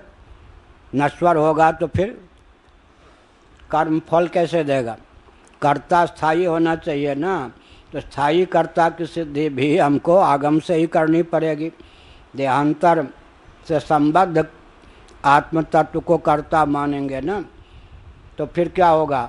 तो कर्म की सिद्धि के लिए कर्ता चाहिए, और कर्म का जो स्वरूप है और उसका जो फल है, दोनों में संबंध भी बिना वेद के नहीं बनेगा। जैसे अग्निहोत्रम जुहिया स्वर्ग काम है, अग्निहोत्र साधन है और स्वर्ग साध्य है, इसका ज्ञान कैसे होगा? वेद के द्वारा ही होगा। इस कर्म का फल यह बनेगा अगर प्रत्यक्षादि के द्वारा ही यह सिद्ध हो, तब तो फिर क्या है? प्रत्यक्ष प्रमाण के द्वारा जैसे नास्तिकों का काम चलता है, चल जाए, फिर इसके लिए वेद की क्या आवश्यकता है? प्यास लगने पर पानी पीते हैं, प्रत्यक्ष और अनुमान के द्वारा सिद्ध है। जब जब प्यास लगे पानी पी लो, जब जब भूख लगे भोजन कर लो। इसके लिए शास्त्र की जरूरत नहीं है। यहाँ जो साध्य साधन भाव है, क्या साम्य सामक भाव है, साध्य साधन भाव है, इसके लिए वेद की क्या जरूरत है? नहीं जरूरत है। लेकिन अब स्वर्ग और याग का जो प्रश्न आवेगा तब वेद की जरूरत पड़ जाएगी। ऐसे ही पाप काला है या गोरा, कुछ नहीं। कौन पाप है कोई पुण्य है, इसका निर्धारण करना पड़ेगा। तो फिर कर्ता की निष्पत्ति, कर्ता की सिद्धि करनी पड़ेगी। तो इसलिए शंकराचार्य महाराज ने नैयायिकों की, मीमांसकों की चुटकी ली। क्या ली चुटकी? उन्होंने कहा, नैयायिकों ने, मीमांसकों ने तो देहांतर से संबद्ध आत्म तत्व को अनुमान प्रमाण के द्वारा सिद्ध कर दिया है। फिर ऐसी स्थिति में आगमिक समधिगम्य देहांतर से संबद्ध आत्म तत्व है, आप कैसे कहते हैं? अनुमानिक समधिगम्य भी हो ही गया। तो उन्होंने कहा यह तो उनका चातुर्य है। वेदों ने जो अनुमान प्रस्तुत किया देहातिरिक्त देहांतर से संबद्ध आत्म तत्व को सिद्ध करने के लिए, एक दृष्टांत दिया। उस दृष्टांत के बल पर इन्होंने 4 दृष्टांत बना लिया। उपजीव्य वेद हुआ या उपजीव्य इनका अनुमान हुआ। चतुराई ये क्या करते हैं? अपनी मुहर लगा लेते हैं वेद से अपनी मुहर लगा लेते हैं। चतुराई को पकड़ने आते हैं या नहीं? व्याकरण के आधार पर व्युत्पत्ति कला में निष्पन्न जो बौद्ध थे, उन्होंने क्या किया? अपने पारिभाषिक शब्दों को व्याकरण के बल पर बनाकर गढ़ लिया और सारे पदार्थ हमारे ले लिए। अब परिभाषा अपनी बना दी, और हमारे यहाँ जिस शब्द से जो परिभाषा निकलती थी उन शब्दों से परहेज किया। व्युत्पत्ति लभ्य अर्थ को साधने के लिए उन्होंने व्याकरण में वो चतुर थे, शब्दांतर की रचना कर दी। और शब्दांतर की रचना कर दी तो वेदांती लोग या वैदिक लोग तो चक्कर खाने लगे, इसका अर्थ क्या लगेगा? अच्छा, जैसे हमारे पूर्वाचार्य जी पद पर थे तो सबके सामने क्या बोलते थे? तत्वमसी, रसवती में तत्वमसी की क्या स्थिति? रसोई घर की को संस्कृत में क्या कहेंगे? रसवती। रसवती में तत्वमसी की क्या स्थिति? अब कौन समझे क्या अर्थ है, कौन सा व्याकरण है? तो उन्होंने अपने जमूरे साधकों को सिखा रखा था, तत्वमसी का अर्थ है घी, घृत। तो रसवती माने रसोई घर। अब सेठ साहूकार क्या समझे रसवती का अर्थ क्या होता है, तत्वमसी का क्या अर्थ? रसवती में तत्वमसी की क्या स्थिति? कन्या राशि। माने आज यजमान ने रसोई घर में बहुत कम घी दिया, आज नहीं जाएंगे रसोई घर। जब बाहर कार्यक्रम में होते थे, अपने यहाँ तो डंडा लेकर काम होता था, इतना खर्च ना हो जाए वो अलग बात है। तो रसवती में तत्वमसी की क्या स्थिति, कन्या राशि, आज नहीं जाएंगे। फिर कहते सिंह राशि, रसवती में तत्वमसी की क्या स्थिति, सिंह राशि। अरे फिर तो महाराज यहाँ तक वस्त्र लेकर दाल में 52 प्रकार के मसाला डलवाते थे, भोजन बनवाने में भी माहर। ऐसे हलवा बनाओ, ये बनाओ, वो बनाओ, उस दिन आनंद आ जाता था उनको। तो अब ये क्या है, तत्वमसी का अर्थ घृत किस शास्त्र में लिखा? उन्होंने अपना सांकेतिक, पुलिस लोग बनाते हैं ना, आज फूल ले लिया, कुछ वो ले लिया, रोज़ वो शब्द बदल देते हैं, रोज़ वो शब्द बदल देते हैं। उस शब्द का अर्थ कुछ भी हो, उन्होंने अपना कल्पित अर्थ निर्धारित कर लिया। जैसे चंद्र प्रभा एक दवा का नाम है, चंद्रमा की प्रभा है वो क्या? चंद्र प्रभा एक दवा का नाम रख लिया वैद्यों ने, वो चंद्रमा से उसका कुछ लेना देना है, प्रभा से कुछ लेना देना है। इसी प्रकार बौद्धों ने क्या किया, हमारे ज्ञान को चुराया, लेकिन ज्ञान को चुरा करके उन्होंने शब्द अपने गुम्फित कर लिए, बना लिए, व्युत्पत्ति लभ्य, और हमारे लिए वो दुर्गम बन गया उनका शास्त्र। और जब हमारे व्यक्तियों ने बौद्धागम को पढ़ लिया तो उनको चोर मानने के लिए वो बाध्य हो गए कि सारी चीज़ हमारी है, सारी चीज़ हमारी है, कुछ भी तो। और जो उनकी बुद्धि की स्वतंत्र कल्पना थी वहीं वो मारे गए बौद्ध। क्या बहुत अच्छा कहा है श्री भारती कृष्ण जी महाभाग का एक ग्रंथ अंग्रेजी में, हमारे यहाँ से अंग्रेजी में ग्रंथ भी प्रकाशित है, हिंदी अनुवाद भी, सनातन धर्म। उन्होंने कहा बाइबल से गीता को ये अंश को हटा दो, बाइबल क्या रह जाए, कुछ नहीं। बाइबल में उतना ही अंश ग्राह्य है, प्रभावशाली है, जितना अंश गीता से लिया गया है।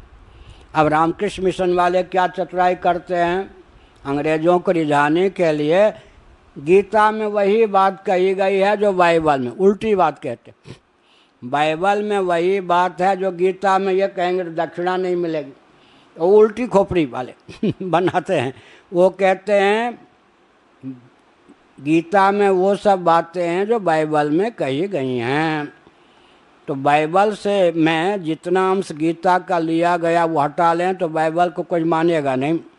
इसका मतलब क्या हुआ, इसका मतलब है चातुर्य। इसीलिए भगवान शंकराचार्य महाभाग ने नैयायिकों की, मीमांसकों की चुटकी ली कि श्रौत सिद्ध जो देहांतर से संबद्ध आत्म तत्व है उसको सिद्ध करने के लिए श्रुतियों ने जो युक्तियाँ दी, उन युक्तियों का वो आपने क्या किया, उसको क्या किया, उसको बढ़ा लिया, 2, 4, 10, 20 युक्तियाँ, उसी के आधार पर दृष्टांत बना ली।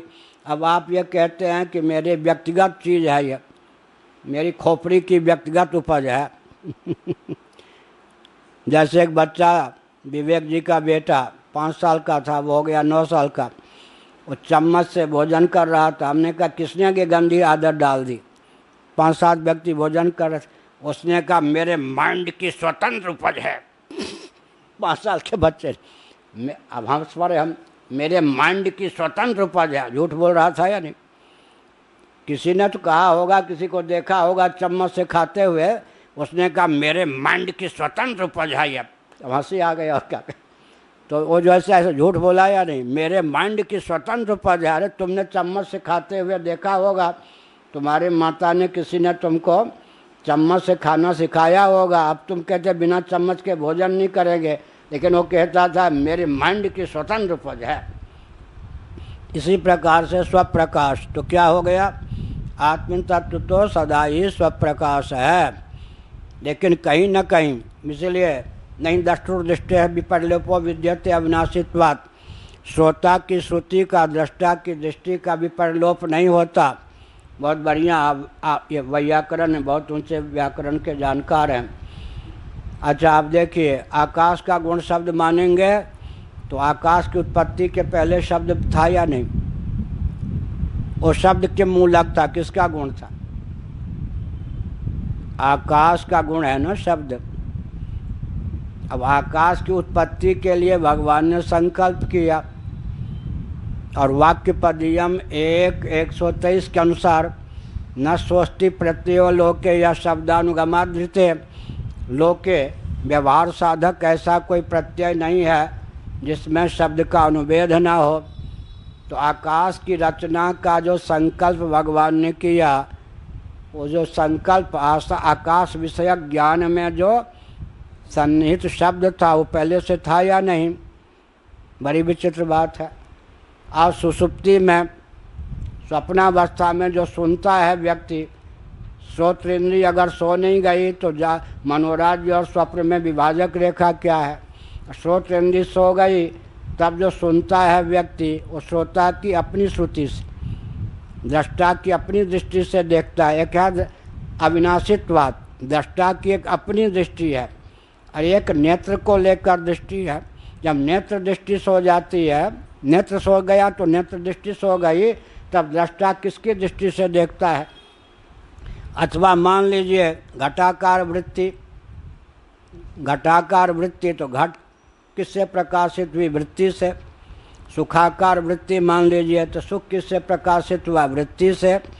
लेकिन वो वृत्ति फिर किससे प्रकाशित हुई? वृत्त्यंतर से। तो अनवस्था दोष की प्राप्ति होगी। अनवस्था दोष के निवारण के लिए अंत में आत्मा को स्वप्रकाश मानना पड़ेगा या नहीं? स्वप्रकाश आत्मा से वृत्ति प्रकाशित हो गई। तो जागृत में इस प्रकार हमने सिद्ध किया कि आत्मा स्वप्रकाश है, लेकिन स्वप्नावस्था का आलंबन लेकर आत्मा को स्वप्रकाश इसलिए श्रुति सिद्ध किया कि जागृत में शामिल बाजा, अधिभूत भी, अध्यात्म भी, अधिदैव भी, रूपम दृश्यम लोचनम दृक्, लोचन भी है, तदृश्यम दृक् तो मानसम मन भी है, दृश्याधिवृत्तया साक्षी दिगेव न तो दृश्यते मनो, फिर बुद्धि भी है, बुद्धि की वृत्ति भी है, साक्षी दृगेव, साक्षी भी है। अब कोई कहेगा कि साक्षी से प्रकाशित है, कोई कहेगा बुद्धि से, और ऐसे ले लें तो कोई कहेगा साक्षी से प्रकाशित है, कोई कहेगा चिदाभास से प्रकाशित है, कोई कहेगा चित्त से, कोई कहेगा बुद्धि से, कोई कहेगा मन से, कोई कहेगा अहंकार से, कोई कहेगा नेत्र इंद्रिय से, कोई कहेगा सूर्य से। अब इतने प्रकाशक हो गए, सचमुच में स्वप्रकाश कौन है? तो बहुत कठिन है। सुषुप्ति में अंधेर खाता है उसमें स्वप्रकाश जब नैयायिक ही नहीं सिद्ध कर पाते हैं तो आम जनता कैसे सिद्ध करेगी? स्वप्नावस्था का आलंबन लेकर आत्मा को स्वप्रकाश सिद्ध करना भी कठिन है, लेकिन फिर भी सुगम। अच्छा, तो क्या हुआ? एक पंक्ति का अर्थ कर दे। प्रत्यक्ष, हाँ, एषोऽर्थोऽध्ययन विद्युपाता सर्वोपि कांडद्वयात्मको वेदो मानांतरानधिगतम। कर्मकांड जो है वो अज्ञान कांड भी क्या है? प्रत्यक्षादितर प्रमाणों के द्वारा अनधिगत नहीं है। अतः ये दोनों ही वेद के अपूर्व हैं, प्रतिपाद्य हैं। यदिष्टोपायादि इष्टोपायादि तज्ज्ञापन परः तथा च अज्ञात ज्ञापकत्वा विशेषा तुल्यम प्रामाण्यम कांडयोः। क्योंकि इनका जो विषय है धर्म और ब्रह्म, इनका जो विषय है धर्म और ब्रह्म, वो दोनों ही इतर प्रमाणों के द्वारा अनधिगत, इसलिए समग्र वेद अपूर्वार्थ, अपूर्व तत्व के ही प्रतिपादक हैं। अतः वेदों की गाथा 3 लोक से मथुरा न्यारी। वेद वेद्य पदार्थ जो हैं वेद के द्वारा जानने योग्य, वो प्रत्यक्षादि प्रमाणों से अनधिगत हैं। अतः उनमें गति सहसा नहीं हो पाती और उनमें गति हुए बिना दुर्गति होती। जीवन में सब कुछ हो, दो ना हो। अभय शराब जी, जीवन में सब कुछ हो, भोजन वस्त्र आवास पत्नी पति सब जो कुछ, धर्मनिष्ठा और ब्रह्मनिष्ठा न हो, भगवत भक्ति रूपा ब्रह्मनिष्ठा न हो, धर्मनिष्ठा हो ना हो, जीवन राख हुआ या कुछ हुआ। जीवन को सार्थक करने वाले दो ही हैं, धर्म और ब्रह्म। तो धर्मनिष्ठा न हो, भगवत भक्ति रूपा ब्रह्मनिष्ठा न हो तो जीवन सार्थक हुआ या निरर्थक, व्यर्थ गया। जीवन में सब कुछ हो, धर्मनिष्ठा न हो, ब्रह्मनिष्ठा माने भगवत भक्ति भी तो ब्रह्मनिष्ठा है, भगवान की तो भक्ति है। धर्मनिष्ठा न हो, भगवत भक्ति रूपा ब्रह्मनिष्ठा न हो तो जीवन निरर्थक, कम्युनिस्टों का जीवन निरर्थक, विषयी पुरुषों का जीवन निरर्थक, पामरों का जीवन निरर्थक हुआ या नहीं? निरर्थक जीवन। और देहात्मवादी जितने हैं सबका जीवन निरर्थक। तो जीवन को सार्थक करने के लिए वेद चाहिए। हर हर महादेव। ओम पूर्णमद पूर्णमिदं पूर्णात् पूर्णमुदच्यते पूर्णस्य पूर्णमादाय पूर्णमेवावशिष्यते। ओम शांति शांति शांति। नामापिते च मधुरम मधुरम स्वरूपम कर्मापिते च मधुरम मधुरा स्मृतिश्च। बुद्धिं प्रबोधय प्रभो मधुबोध शक्तिं विद्यां प्रयच्छ परमां परिभावयामि। नारायणाखिल गुरो भगवन् नमस्ते, नारायणाखिल गुरो भगवन् नमस्ते, नारायणाखिल गुरो भगवन् नमस्ते। हर हर महादेव।